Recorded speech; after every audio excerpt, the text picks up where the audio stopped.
네, 두 번째 시간 하겠습니다.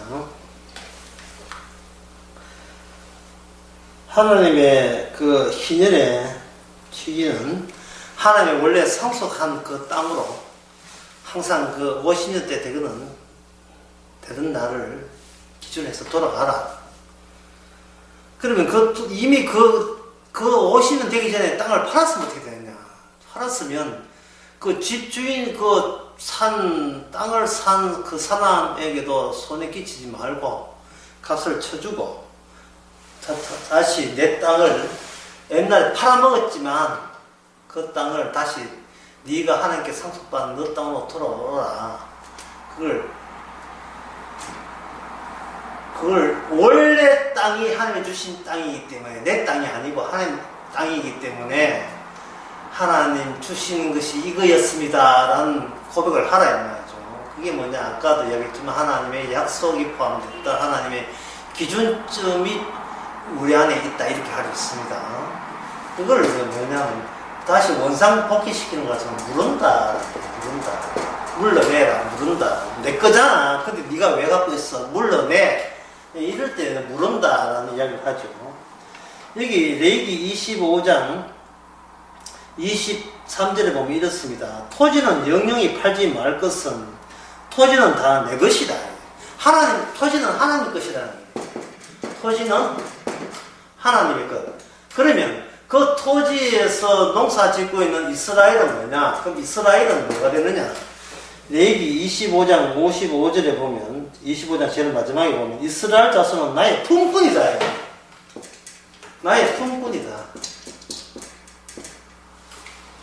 일종의 임대차 계약하는 거죠. 일꾼이 되는 거예요. 품꾼이라는 것은 일꾼이죠. 땅 주인 따로 있고 자기 나무 땅에 일해서 품삯받고 그래서 빌어먹는 자, 이게 바로 이스라엘이 되는 겁니다. 여기 이스라엘 특징은 뭐냐 하면 이스라엘 자체적으로 나는 내가 주인이 아니다. 주인이 아니다. 참 이거 사람이 자기가 주인 노릇을 하게 되면 여기서 뭐냐, 평가와 판단을 하게 돼 있어요. 평가와 판단. 근데 평가와 판단을 할 때 그 전제 깔리는 것은 나는 주인이다. 어디까지나 나는 계속해서 나는 영원히 나는 내게서 내가 주인이다. 그 내 인생 내 마음대로 할 권리가 있다. 권한이 있다. 뭐 그런 마음을 우리가 갖고 있습니다. 이 말은 뭐냐면 내 인생 내가 알아서 한다. 내 인생이니까 내가 내 인생 최종 책임자다. 내가 알아서 하겠다. 죽이든 밥이 되든 내 인생이니까 가슴하지 마라. 그러한 사상이죠. 이걸 나에게는 나밖에 없다. 또는 나에게 있어 내가 최종 의미를 지닌다. 나에게 있어서 내가 제일 중요하다. 도대체 이런 사상이, 이런 생각들이 지극히 당연해 보이지만 성경에 봐서는 이게 바로 이 지옥 가는 지옥 가는 인간의 모습이에요. 왜냐하면 악마가 인간에게 선악과 따먹을 때 이런 사고방식을 집어넣은 거예요. 옛날에 악마가 옛날에 아담과 하와를 유혹했던 뱀을 나는 본 적이 없다. 본 적이 없으니까 나는 악마의 존재를 믿지 않는다 라고 주장 못해요. 본 적은 없지만 이미 네가 이런 사고방식을 가지고 살아간다는 자체가 네 속에 악마 있고 귀신 있다 이 말입니다. 정상이 아니에요. 정신병 환자라 보면 됩니다. 마귀 들린 거예요. 귀신 들린 겁니다. 인간은 이래 산다는 게. 그러나 모두 다 이렇게 사니까 전부 다 자기가 정상인 줄 알아요. 여기에 이 모든 인간이 이렇게 살아가니까 이렇게 안 살면 정상인 줄 알고 사람들이 그렇게 그런 식으로 일방적으로 속고 있는데, 이것과 달리 바로 이스라엘의 특이성이 있습니다. 하나님의 노예라는 거예요. 내가 주인이 아니라는 겁니다. 빌어먹고 이런 거예요. 빌어먹고. 빌어먹고 사는 거예요. 그걸 광야에서는 이미 배웠잖아요. 체험했잖아요. 아무리 재주가 뛰어나고 솜씨가 있고 해도 인간은 만나 없이는 못 산다. 이게 이미 체험한 겁니다. 만나 없이는 못 산다. 다른 말로 하면 하나님이 위에서 뿌려주지 않으면 못 산다. 다른 말로 하면 하나님 없이는 우리는 못 산다. 살 수 없다. 그래서 나의 생존은 사실은 하나님의 생존, 하나님의 존재를 증명하는 겁니다. 내가 살아있다는 것은. 내가 살아있다로 의미가 종결되지 마시고 주님이 계시니까 내가 살아있다. 이렇게 이해를 해 주셔야 돼요.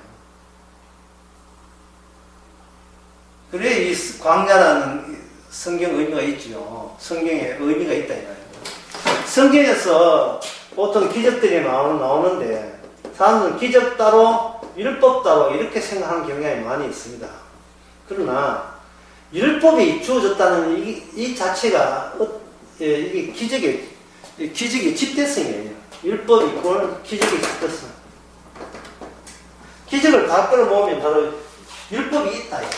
말씀이 있다. 다니엘서 5장에 보면 벨사스라 왕 때에 그 손가락이 나타나가지고 글 쓰는 게 있죠. 글 쓰지요. 그 글은 그 글로 인하여 그 나라의 바벨론 나라의 운명이 결정되는 겁니다. 이 국가의 운명도 주님의 글씨에 달렸어요. 하물며 나의 운명, 인간의 운명도 하나님의 율법에 법에 달려 있습니다. 말씀에 달려 있어요. 인간은 모든 인간을 하는 풀의 꽃같이 다 폈다가 떨어지기 마련이지만 영원히 떨어지지 않고 유지되고 존속되고 실현되는 것은 오직 하나님의 여호와의 말씀밖에 없습니다. 그래서 성령께서 오신다는 것은 하나님의 말씀이 우리 안에서 현실로 살아 움직이게 하는 그것이 바로 성령께서 하시는 일이에요. 그 말씀의 완성이 새 언약이고 예수님은 그 새 언약 다 이루었다 했고 그 사건이 십자가 사건이죠. 따라서 성령이 우리에게 일으키는 것은 그 완성된 모든 말씀의 완성 상태인 십자가를 계속해서 반복해서 일으키는 겁니다.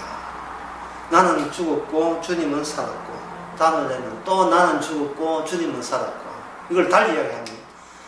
내게 일어나는 모든 현상과 사건들은 내가 의도한 것이 아니고 주님이 십자가를 드러내기 위해서 유발시킨 일들이 반복해서 일어나는 그런 사건들로 채워지는 나날들. 바로 하나님의 백성들은 그걸 아는 겁니다.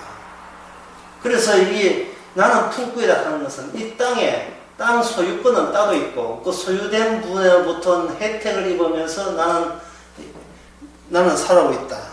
라고 할 때 같은 인간이 같이 살아 보이지만 한쪽은 이 사실을 아는, 이 기준점을 아는 거예요. 하나님의 주인이 되시기에 주인 되심을 드러내기 위해서 나는 살아있다 하는 것과 내가 주인이고 내가 알아서 내가 산다라는 거 살아있는 것과 있는 것들 보기에는 동일하게 보이지만 동일한 것이 아니고 그야말로 천국과 지옥이죠. 분류되죠. 그래서 하나님의 언약을 내어버려 두는 것과 그리고 취하는 살다 과부를 찾아가는 것이 하나님께서 찾아가서 데려오는 그 작업이 하나님의 약속에 의해서 기준점이 되어서 계속해서 반복해서 일어나고 있습니다. 그 레위기 25장 23절 다시 보게 되면 토지는 영영이 팔지 말 것은 토지는 다 내 것입니다. 너희는 나그네 우고한 자로서 나의 함께 있느리라 이렇게 되어 있습니다. 토지는 내 것이라 해서 인간이 사적인 자기만의 재산을 갖는 것을 주께서는 부정하지 않습니다. 인정합니다. 그러나 내가 공들여서 노동해서 얻은 재산, 이거 재산이 곧 내 것이다는 되는데, 내 것이다, 이건 맞는 말인데, 그게 나다, 이렇게 되어버리면 안 되다. 재산이 곧 나다. 이 다른 말 하면, 소유가 있으면, 소유가 있는 것이 곧 나다. 나는 소유를 지닌 채로 나는 나답다. 이렇게 되면 이건 안 된다.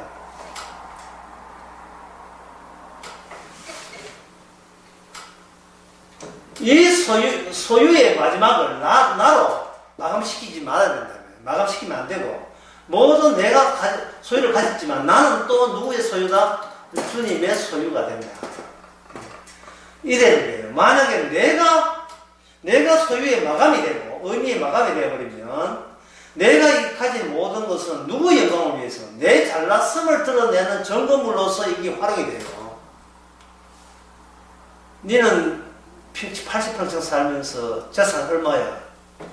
나는 10억이야. 우와. 너는 얼마야? 빚이 5억이야. 이태면 너 인생 질이 떨어졌구나. 이래 이야기한다 이 말이죠. 그러나 우리가 부자와 거지 나선의 비유를 알듯이, 거지가 아무것도 없을 뿐더러 죽을 때까지 아무것도 없었고 몸도 아팠어요. 하지만 하나님께서는 그런 거지조차도 하나님의 소유가 되는 겁니다. 그것을 거짓 나서는 알았고, 부자는 자기의 소유됨이 곧 나가 되고 그걸로 의미가 마감되었어요. 그러니까 이 부자한테는 지옥을 알아서 지옥 가는 게 아니고, 천국을 몰라서 천국 못 가는 게 아니라, 천국 지옥은 아나 뭐나 상관없이 모든 의미는 내 좋아놨고 나는 의미, 나는 내가 소중하다는 의미가 마감되었기 때문에 지옥 가는 거예요. 지옥은 이처럼 잘난 척하는 사람입니다. 그게 이방민족이고요. 그래서 이스라엘한테는 이방민족과 달리 하나님의 이런 소식, 토지는 내 것이다, 팔지 못한다, 너는 품꾼이다 라는 이야기를 하는 겁니다. 이렇게 모든 것이 하나님의 소유가 될 때 하나님께서는 무엇에 관여하냐면, 하나님의 소유로서 의미가 마감되지 않고 소유를 뛰어넘어서서 모든 이스라엘이 백성이 내 소유가 될 경우에는 인간을 소유하지 못하도록, 그래서 인간의 의미가 소유로서 마감되지 못하도록 그걸 벗어나기 위해서 가나한 자, 의도적으로 하나님께서 가나한 자, 고아와 과부를 발생시키는 겁니다. 이스라엘 내에서. 그렇게 자꾸 발생시켜요. 발생시켜놓고 소위 가진 자들이 이들을 어떻게 대우하는지를 지켜보는 겁니다. 신정이라는 것이 오기 전에 빨리 자기 땅 되돌리기 위해서 뭔가 값을 전에 내 토지를 사간 사람에게 돈을 주고 다시 받아서 자기 원래 하는 주신 상속분으로 돌아와야 되는데, 그만한 여력이 있으면 괜찮은데, 그만한 여력이 없는 사람은 이 토지 주인이 오신 지 다시 아무 대가 없이 그냥 막 돌려줘야 돼요. 이유도 없이. 그것이 바로 25장의 후반부에 보면 나옵니다.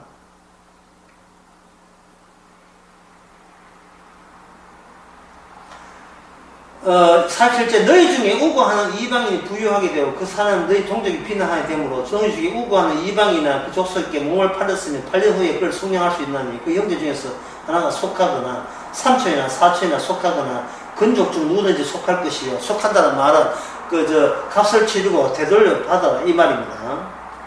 그리고 거기 그 전에 35절부터 보게 되면, 동족이 같은 이스라엘 백성들이 가난하게 되고 빈손을 있게 하지 말고, 그 사람에게 이자도 받지 말고,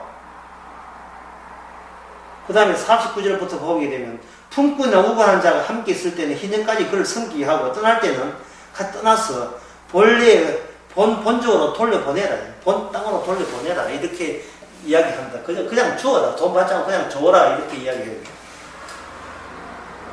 그런데 이런 내용이 단순히 하나님께서 그렇게 소위 여유 있는 사람께 그렇게 지시하는 이유는, 이스라엘의 본래 취지가, 이스라엘이 애굽에 있을 때 그들이 이 출애굽기 22장에 나오는 이야기입니다. 애굽에 있을 때 그들이 아무것도 없었어요. 이스라엘 히브리인들이 아무것도 없었어요. 재산도 없었고 있어봐야 소소한 재산이고 그리고 노예 생활을 했고 이 권력이 없단 말이죠. 국가가 될 수 있으려면 어떤 힘이 있어야 되는데 그들은 아무 힘이 없었고 힘이 다 뺏겨버렸어요. 물론 하나님이 그렇게 일부러 그렇게 하셨어요. 왜 하나님께서 히브리인들을 애굽의 노예가 되게 했을까요?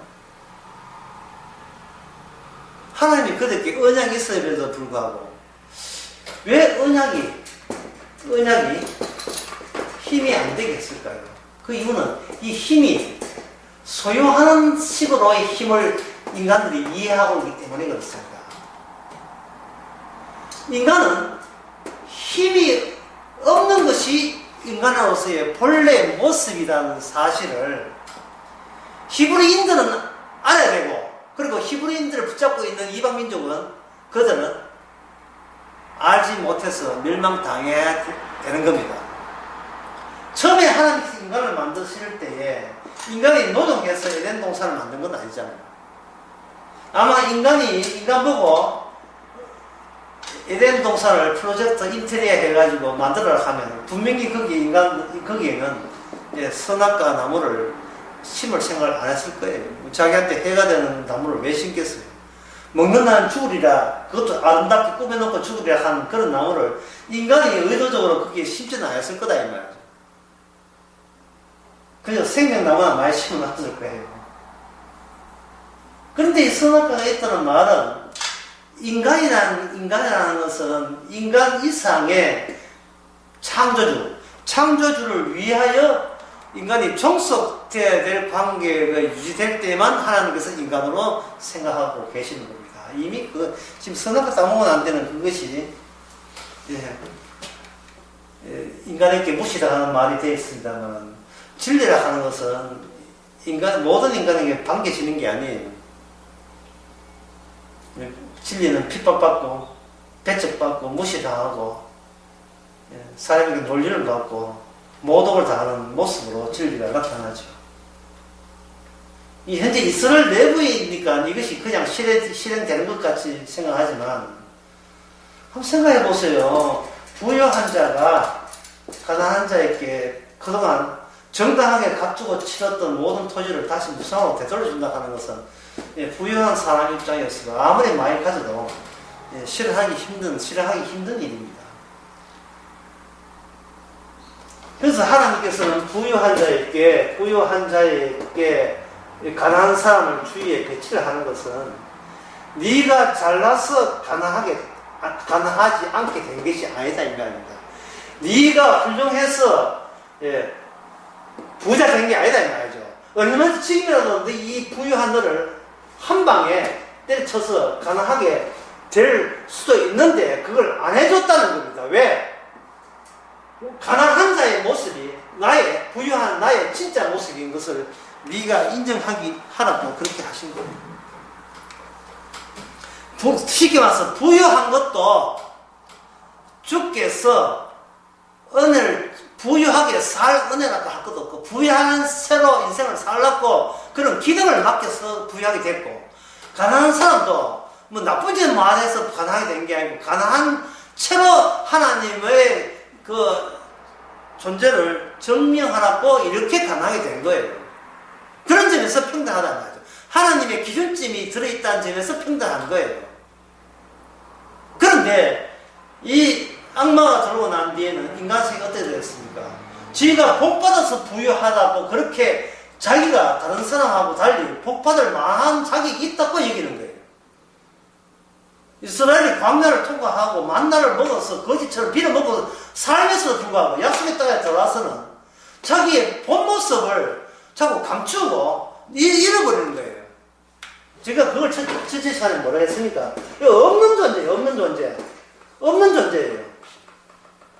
없는 존재를 주께서는 그냥 있게 하는 것이 아니고 하나님의 은혜가 들어있는 상태로 있는 존재를 만드는 겁니다. 그것이 율법 안에 담겨있고 그 율법을 실행하면서 함축된 율법의 내용이 이스라엘 백성의 실천을 통해서 이게 전 나라 이스라엘 전체로 이게 퍼져나와서 몸으로 체험케 하는 겁니다. 그러나 그 체험케 하는 그 가운데서 얼마나 많은 그 반항과 불만과 불평이 나타나겠습니까? 37절에 보면 이자 받지 말아요. 가난한 사람에게 이자 받지 말아요. 어려운 사람에게.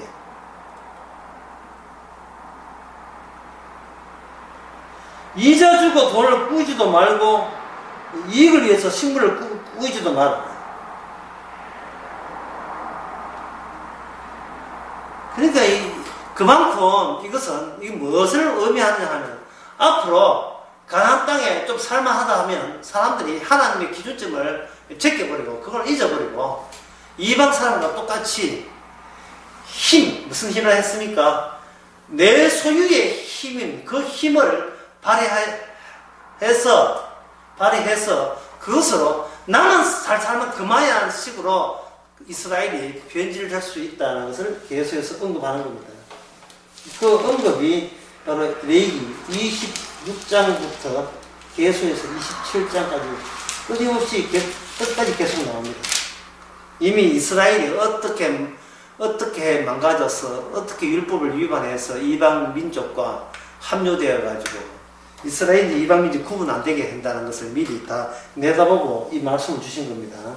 그래서 율법이라는 것은 우리 자신이 율법을 이룰 수 없어 저주받아 마땅하고 하나님 앞에 고생해도 마땅함을 보여주기 위해서 율법을 미리 당겨서 주신 거예요. 율법이 와야 우리 내면이 노출되니까요. 그리고 그 사회가 또 사회의 실상이 또 노출됩니다. 그 다음에 이방인에 관한 44절에 보면 너희 종은 남녀를 물으하고 너희 사는 이방인 중에서 취할지니 남녀 종은 이런 자 중에 살 것이며 그 이방 있는 자녀 중에서 종을 취득할 수 있는데 그들은 너희의 소유가 된다. 자, 레위기에 방금 여러 가지 신현을 통해서 가난한 자들 이렇게 하고 레위인들에게 이렇게 하고 돌려볼 때는 값을 치르고 어떤 식으로 멋지게 값을 치르고 그리고 신이 되기 가난한 자에게 그냥 무상으로 돌려주고 이런 이야기 이방이든 종으로 삼고 그리고 만약에 이방인에게 노예로 팔린 사람이 없으면 같은 동족 이스라엘 백성이 값을 치러서 치르되 일가 삼촌이나 사촌이나 일가 친척 가까운 친척이 와서 값을 치러서 그 자기 동족을 이방 손에서 빼내라 하는 그 모든 내용들이 그리고 신약에 오게 되면 구원이라는 것을 설명하는 데 있어서의 하나의 작용 요소로서 이게 다 모아지게 집합되게 됩니다. 구원이라는 것은 구출이죠. 구출이 되려면 어디에서 구출되느냐, 어디에서 구출되느냐, 이게 설명이 되어야 되겠죠. 그럼 구출을 되려면, 이게 하나님의 진노와 저주로부터의 구출입니다. 하나님의 진노가 저주를 하는 것은 뭐가 있기 때문에 그렇겠죠? 죄가 있기 때문이죠. 그럼 죄는 어떻게 하느냐? 바로 율법으로 통해서 죄가 드러나고 그 죄로 진노받아 저주받아야 마땅한 그것으로부터의 구출입니다. 구출되게 되면 이게 기쁘죠. 기쁘다. 이게 신이니까. 기쁘다. 어떻게 기쁘냐? 율법대로 못 살아서 죄가 하는데 율법대로 살게 되면 기쁘죠. 왜? 율법대로 살면 이게 영생이 되고 의가 되고 천국 백성이 되니까 기쁘죠. 율법대로 살게 되면. 그래서 죄에서 구출할 때는 율법대로 살게 된 그 상황, 어떤 상태가 우리께 덧입혀지면 되는 겁니다. 율법대로 되어진 그 상황이 우리에게 덮치면 되는 거죠. 그게 기쁜 소식이죠. 그러면 여기서 율법대로 산다는 게 뭐냐? 율법대로 산다는 게 뭐냐? 율법대로 그럼 못 산다는 게 뭐냐? 이걸 우리가 이번 시간에 우리가 생각해 봅시다. 율법을 산다는 뭐냐, 못 사는 게 뭐냐. 그걸 위해서 룻기를 한번 볼 필요가 있어요. 사사기 다음에 나온 룻기인데, 여기에 사사들이 1장 1절에 사사들이 치리한 때에 이래 있습니다. 사사들이 치리했다는 말은 무슨 뜻이냐 하면, 그 당시에 율법대로 산 사람이 아무도 없었다, 이런 뜻이에요.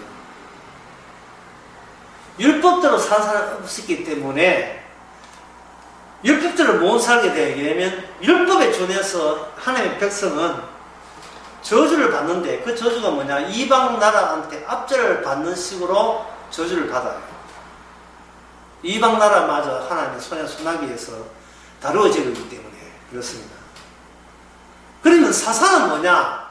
사사는 그들이 율법을 모르는데 하나님의 특별한 개입으로 말미암아 일단 건져놓고, 하나님에서 일단 건져놓고 그 다음에 너희들이 율법대로 못 살았기 때문에 이런 일이, 이런 화가 미쳤다. 너희들이 이런 압제당하는 처참한 경우를 네가 자초했다. 그걸 알려주시는 방식을 사용하는 거예요.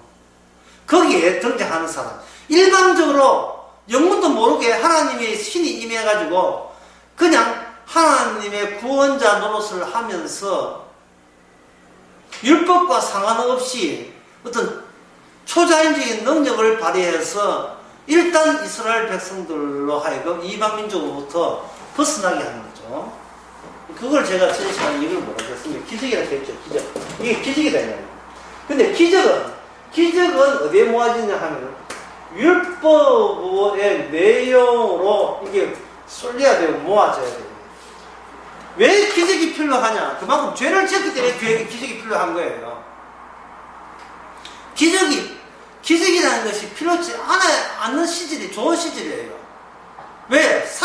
살아있다는 그 자체가 기적이기 때문에.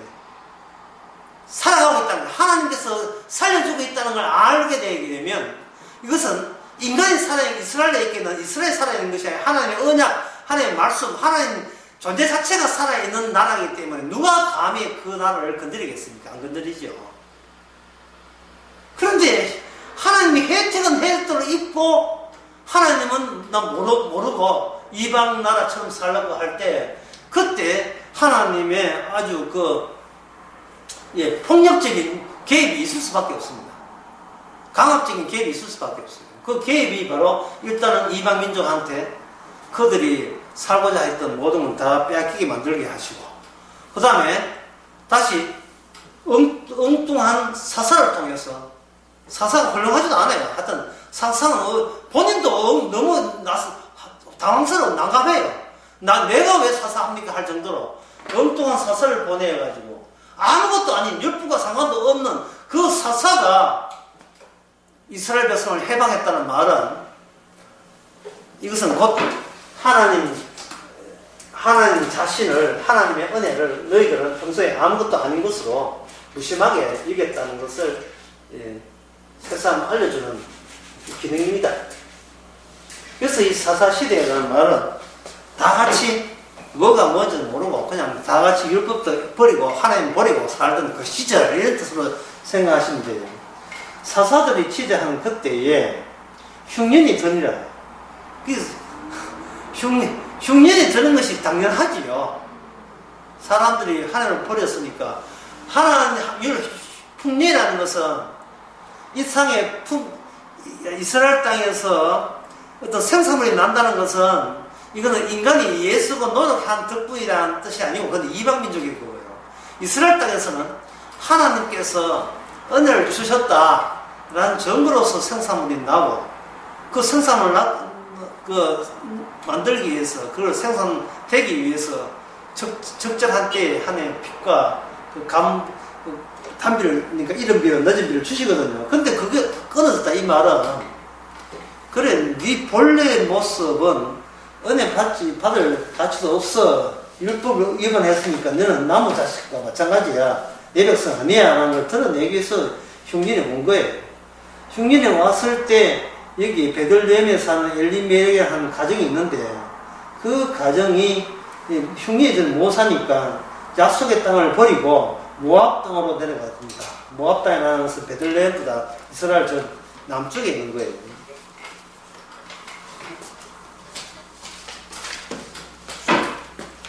지중해에 있고 이스라엘에 있다면, 이집트에 있다면, 여기 홍해에 있고 시나이 반도에 있다면, 여기 모압이, 여기 암몬 모압, 여기 갈릴리 바다에서 사해 바다에 암몬 모압, 여기 이스라엘 땅 바깥에 이 모압 땅이에요. 이스라엘 땅이 아니에요. 하나님이 주시기를 허락하지 않는 땅입니다. 약속의 땅이 아니다 이 말이에요. 그게 이 엘리멜렉이라는 이 가정은 약속의 땅을 버리고 약속의 아닌 땅으로 갔는데, 그것은 내가 살기 위해서 갔죠. 살기 위해서 갔는데 죽어요. 남자는 다 죽여버립니다. 아들 둘 데려가면 아들 둘도 다 죽어요. 남는 것은 여자와 며느리 둘밖에 남지 않았죠.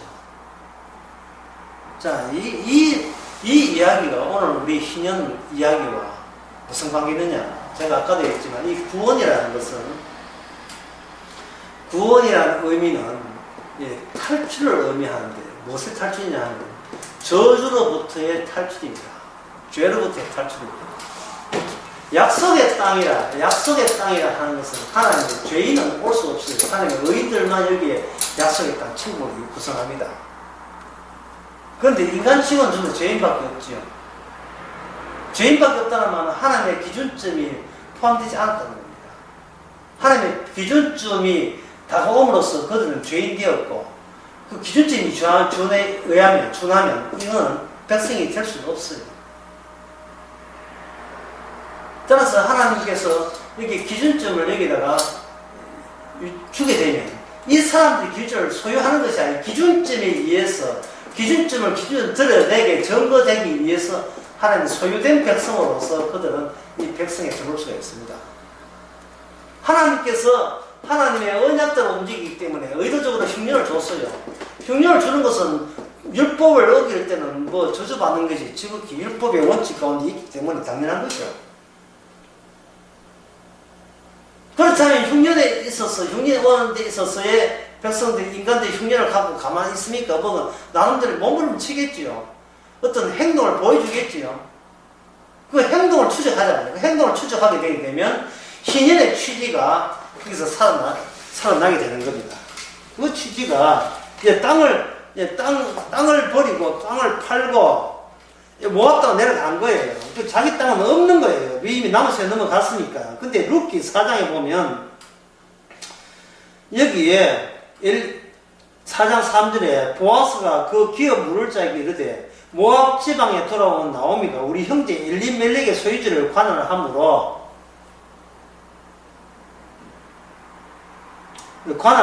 내가 여기 앉은 자와 내 백성의 장로들 앞에서 그걸 살았고 내게 고하여 알게 하려 하였노니, 삼촌이나 사촌이나 가까운 친척이 땅을 되돌려 팔 수 있는 권한이 있는데, 그것도 서열적으로 이렇게 정해져 있다는 겁니다. 근데 나오미가 아니고, 보아스가 나오미의 친척인데, 보아스는 그 모압 여자 룻을 사랑해서 어떻게 사랑하는 그 여자 고생하는 걸 못 보잖아요. 그러니까 옛날에 자기 죽었던 시아버지의 땅, 자기 땅이 되겠죠. 자기 땅을 되돌려주고 싶은 거예요. 되돌려주려고 되면 땅 주인에게 돈을 주고 자기가 받아와야 하는데, 그것도 순수가 있어요. 그래서 이제 물어보는 거예요. 먼저 앞선 그 순수 가진 사람에게 네가 살래? 나 안 산다. 그럼 내가 살게. 그래서 이제 자기가 돈을 내고 그 밭을 사서 나오미의 원래 땅, 엘리멜렉의 땅으로 그걸 땅을 돌려줍니다. 이걸 가지고 뭐냐? 구원이라고 하는 거예요. 구원. 이걸 구원으로 합니다. 구원에 여기 보아스라는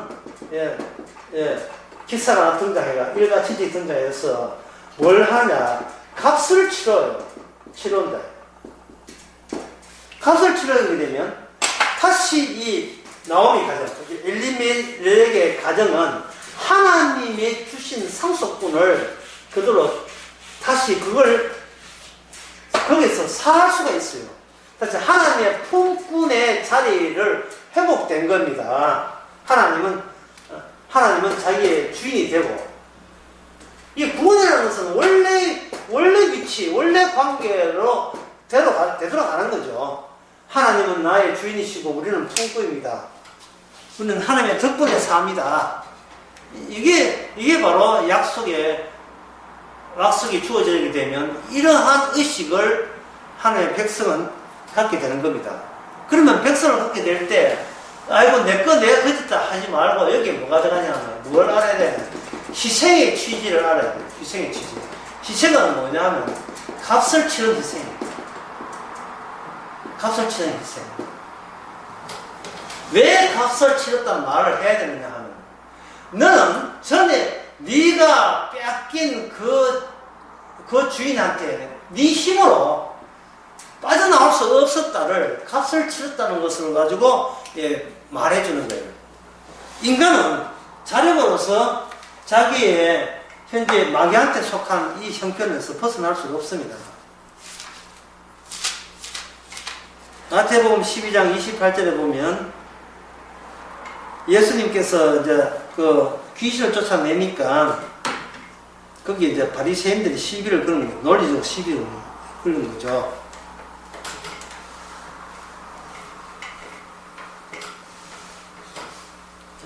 바리새인들이 듣고 가라되 이 귀신의 왕 바알세불이 힘있지 않고서는 귀신을 쫓아내지 못한다 라고 이야기했어요.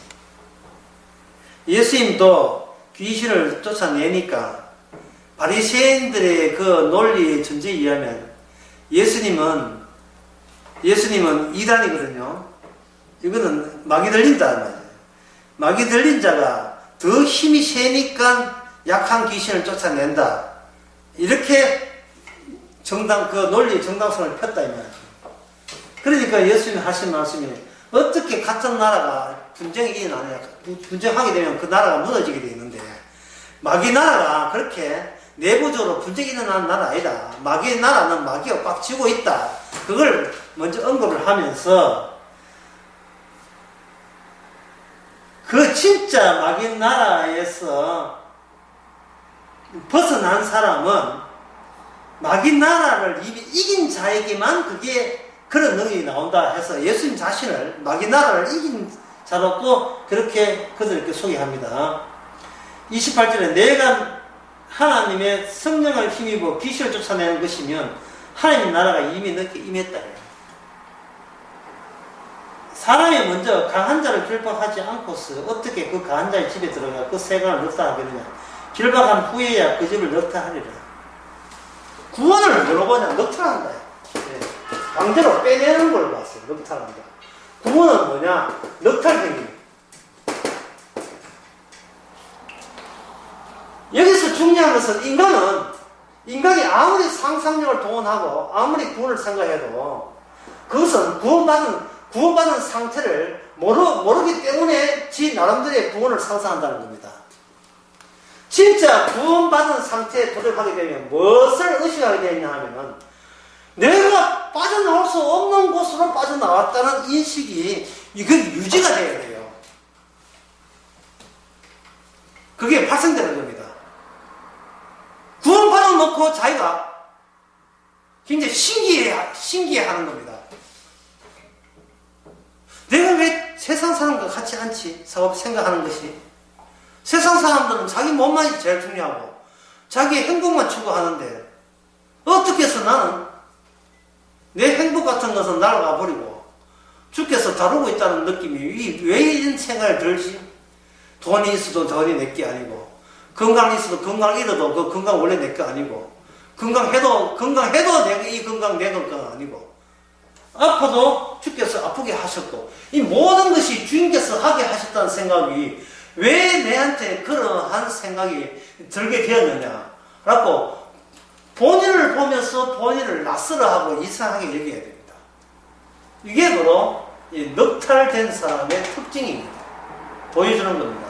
이걸 신약에서 이걸 뭐야? 성령받았다. 사도행전에 나오는 그 모든 성도들의 특징이 이게 성령받았기 때문에 자기의 변화에 대해서 자기가 기이하게 여기는 겁니다. 전에는 누구 잘난 맛으로 내 잘난 맛으로 살았고 내 자랑하게 살았는데 지금은 주님 십자가를 자랑하는, 왜 주님이 십자가 희생의 값이 되기 때문에 이 주께서 저런 값을 치르지 않았으면 내가 이렇게 천국 못 간다를 이야기하는 거예요. 그렇다면 자기 자신을 구원받은 자로 자처하면서 여기서 또 진짜가 가짜가 또 갈라지겠죠. 구원받은 자로서의 자랑거리가 구원받은 나를 자랑한다면 이건 100% 가짜죠. 구원받은 나. 왜냐하면 인간은 뭔가 구원받기 전에 소망한 게 있었어요. 아까 제가 말씀드렸잖아요. 구원을 상상한다고. 너무나 세상 사는 것이 힘드니까 천국이 좋은 곳이라니까 죽어서 어떤 식으로 천국 가고 싶은 거예요. 예수를 믿든지 예수의 피를 믿든지 십자가 믿든지 어떤지 간에 구원받은 나를 자꾸 상상해서 결국은 그 사람의 자랑거리가 나 구원받았고 예수는데 나 구원받았어가 되어버려요. 이 자랑하는 것은 이거는 100% 가짜입니다. 이건 성령 안 받은 거예요. 성경을 백독을 했다든지 내기를 봤다든지 기도를 열심히 했다든지 교회 충성봉사 주님께 충성봉 참여를 한다든지 어떤 방식으로 내가 원했던 것을 내가 가졌다 이래 되면 그건 가짜죠. 구원은 내가 원한 게 아니에요. 내가 상상한 그것조차도 이게 죄가 되고 이게 엉터리다는 것을 인식하는 자가 구원된 자예요. 내가 상상한 천국, 내가 상상한 구원마저도 이건 내가 조작된 거고 엉터리고 마귀가 그렇게 나보고 시킨 이 것을 깨닫는 사람이 구원받은 사람이에요. 그럼 진짜 구원받은 사람은 뭘 자랑하느냐? 이 자랑에 대해서 뭘 자랑하느냐? 성경에 나온 말씀들은 오직 십자가만 자랑하죠. 갈라디아서 6장 15절인가 나오죠.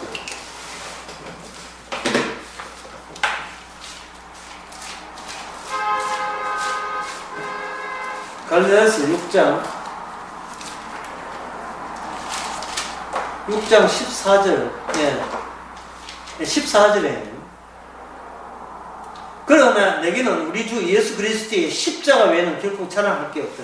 십자가만 자랑한다는 말이 십자가도 자랑하고 부활도 자랑한다는 말이 아니고 외란 말을 해서 십자가예요. 부활도 아니에요. 십자가예요. 그런데 이 사람, 자기 구원받은 사람은 무엇에 참떡 기대를 걸었나 하면 사람이 죽었다가 부활된다니까 나도 부활되고 싶어서 부활을 부각시키는 거예요. 부활을 십자가를 중간 과정으로 여기가지고 한번 거친 걸로 종쳤다는 거예요. 그건 잊어버리고 결과적으로 부활됐으니까 부활된 걸 자랑하겠다는 겁니다. 그러나 진짜 성령 받은 사도는 부활을 자랑하는 것이 아니고 십자가를 자랑하고 그것도 십자가 외에는 자랑할 것이 없다고 해가지고 이중부정으로 그만큼 강조하고 있습니다. 십자가 외에는 부활이 아니고 십자가 외에는 왜 사람들이 자꾸 부활을 강조하냐면 일반인들이 죽어서 영생하고 싶어 하니까 이건 마귀 들린 사람이 모든 데 희망사항이잖아요. 그러니까 교회가 사람들을 꼬시기 위해서 십자가를 갑자기 죽어도 삽니다. 부활을 강조하다 보니까 자기는 부활에 마음이 뺏기는 거예요. 그 부활을 자랑한다는 말은 뭐냐? 구원받은 나를 놓치고 싶다. 나는 구원받은 나를 자랑스러워한다. 그 말하고 같은 말이 되는 거예요. 그러나 사도는 뭐냐면 십자가만 자랑한다는 정도가 아니라 십자가 외에는 자랑할 게 없다는 겁니다. 자, 십자가 외에는 자랑할 게 없다는 말은 아까 이야기한 것처럼 주님을 자랑하는 거예요.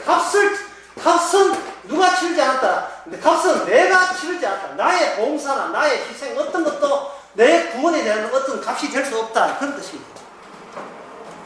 값에 개입될 수 없다는 뜻입니다. 이것을 오늘 레위기 25장과 결부시켜 봅시다. 레위기 25장에서 내가 분명히 정당한 값을 치러서 어떤 토지나 가옥을 어떤 상가 같은 건물을 매입했다 이 말이죠.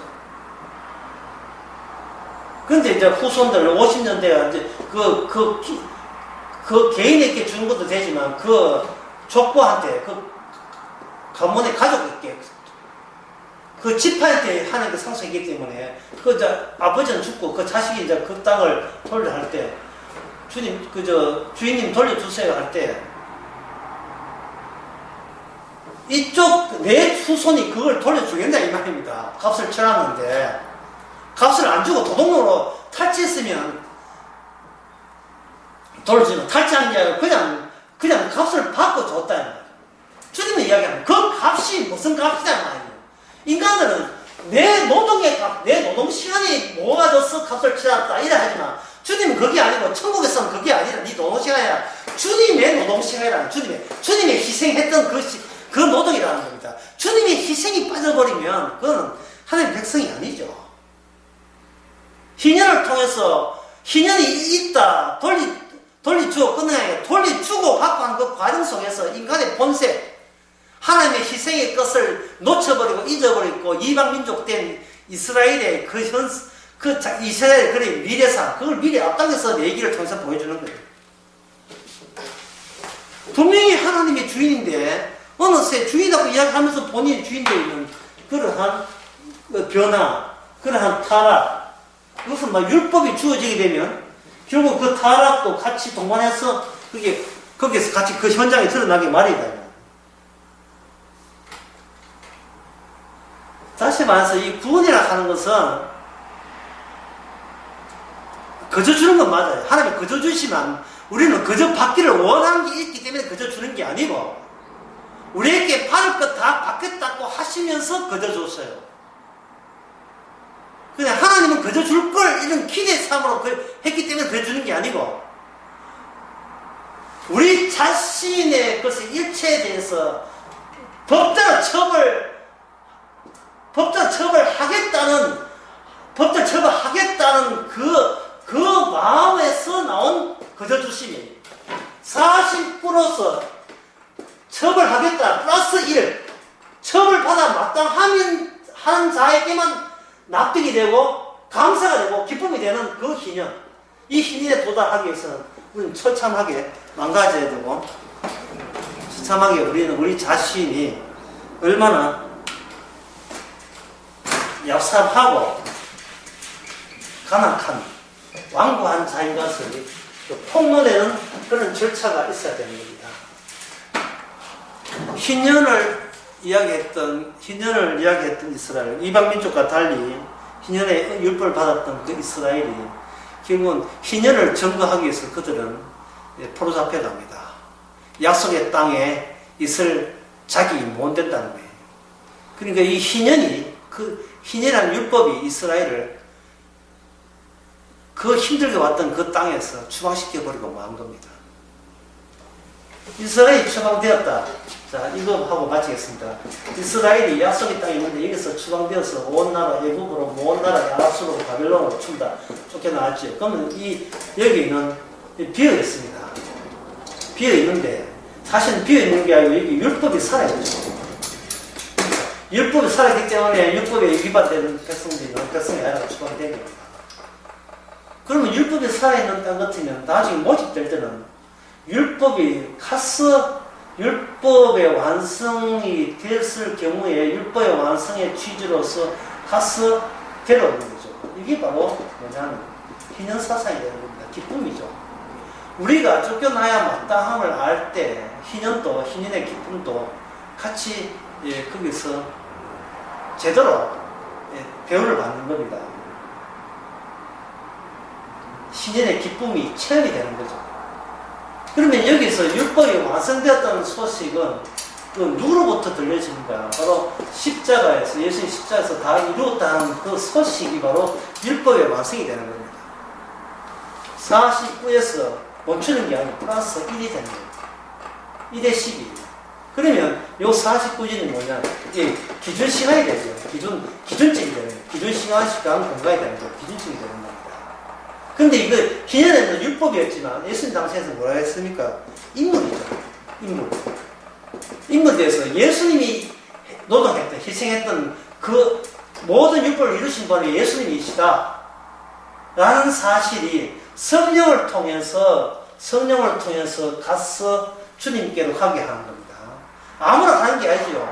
그 많은 과부가 있지만 사렙다 과부한테만 가는 것이 성령께서는 백성 되어야 될 사람에게만 가서 성령이 주어져서 성령을 통해서 오직 뭐만 잘하는가? 그 값 치우심, 각 치료심을 자랑하고 그 도착지점은 희년의 세계에 도달했음을 감사하면서 그 다음에 뭐냐 증거하게 됩니다. 이 세상에 살면서 우리 안에 그리스도가 살아계셔서 그리스도가 다 이루어심을 증거하는 거예요. 그러면 그 사람은 자랑거리는 내 구원받았다가 아니라 오직 예수님의 값을 치렀다는 이것이 이 세상에 어떤 것에도 해방할 수 있는 기쁜 소식이다 라는 것을 말하게 되는 겁니다. 기도하겠습니다.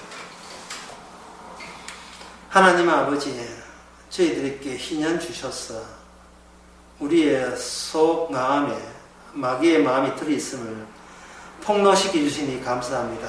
그러나 그 폭로당함이 희년을 위한 필수 절차인 것을 또한 감사하게 하시고 기쁘게 되어서 오시 십자가는 그 값만 십자가만 자랑하고 증거되게 하옵소서. 예수님의 이름으로 기도합니다. 아멘.